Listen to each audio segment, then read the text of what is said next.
before we get into Underground completely, just like the Need for Speed series in general has been around for a long time. It was one of like the first racing games ever, you know, on the PC. I think Need for Speed was really basic. If you go and get pictures of it or something, it's so dated, it's unbelievable. I've never played the original. I played like I played Need for Speed 3, I think, when you could do the police chases and stuff. But we never really got into it we didn't really completely get into it until reasonably recently. I mean, like 10 years ago. 2003. It was quite a long time ago, actually, wasn't it? 2003 is when it first kicked off. I mean, Underground came out, and I remember having a copy of it, and then I actually went and bought a copy when it was. Of course. Let me just interrupt here. Sorry, not that we do this sort of thing, but Need for Speed 1, only game that you can copy.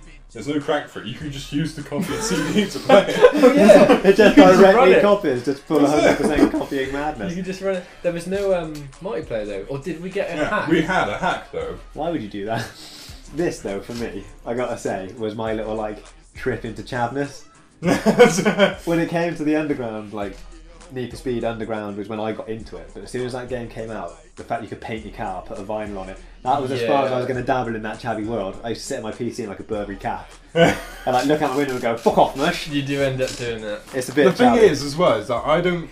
Although Underground 2 was pretty customizable, wasn't it? But Underground 1 really kind of brought the customization thing. And the menu, your car just used to cruise through that never-ending tunnel. Yeah. And you could spiral around it, couldn't you? I mean, you could just look how fat my wheels are, mush. That was like mobile porn. Need for Speed Underground as a first game. The idea was quite simple. It was just a street racing game. You had cool cars. Like you could buy different cars. The Mazda MX-5, that Toyota Corolla. Everyone ended up with the Skylines. It was blatantly the best. The Skyline are the car best in the game. But you, the whole point was just street racing. You had sprints, you had circuits, and the drag races. The catch-up was a bitch. Yeah. I'd get ahead, and I'd have what I used to call Need for Speed Underground panic attacks. I'd be out in front, and you get all that motion blur coming up at you, and you go in. I used to drive in first person because I couldn't stand like seeing my car because it was so chabby. It was like yellow with black wasp stripes on it, and venom written across the windscreen.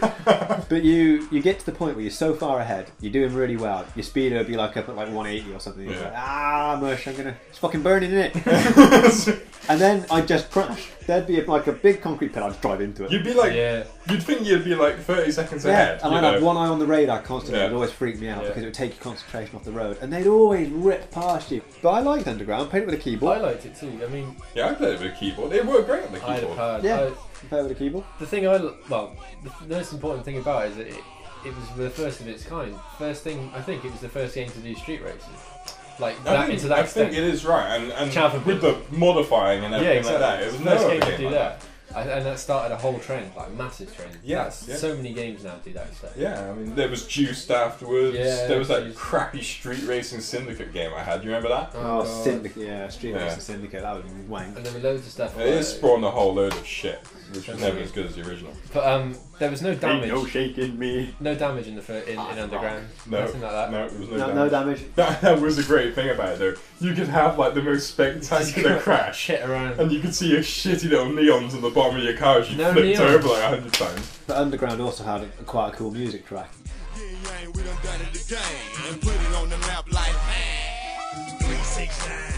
It was undertones of chav. Yeah. Some of it was because EA's always got the big licenses. They've always got the stuff they can use. They get all the cars, they get all the music. They come walking into like games conventions, stepping over people with their gaiters on. So have you ever noticed that nobody ever gets a deal with Porsche apart from EA? Yeah, EA get one. But it introduced me to quite a lot of things I listen to now, like Crystal Method. Like Oxide and Neutrino. And were they in it? Slipmatt and Hixie. No, they weren't. No, I'm just fucking with you. Stop talking about chav music. I used to be a chav. It's Crystal Method. I know you used to be a chav. You still are a chav. Look at you.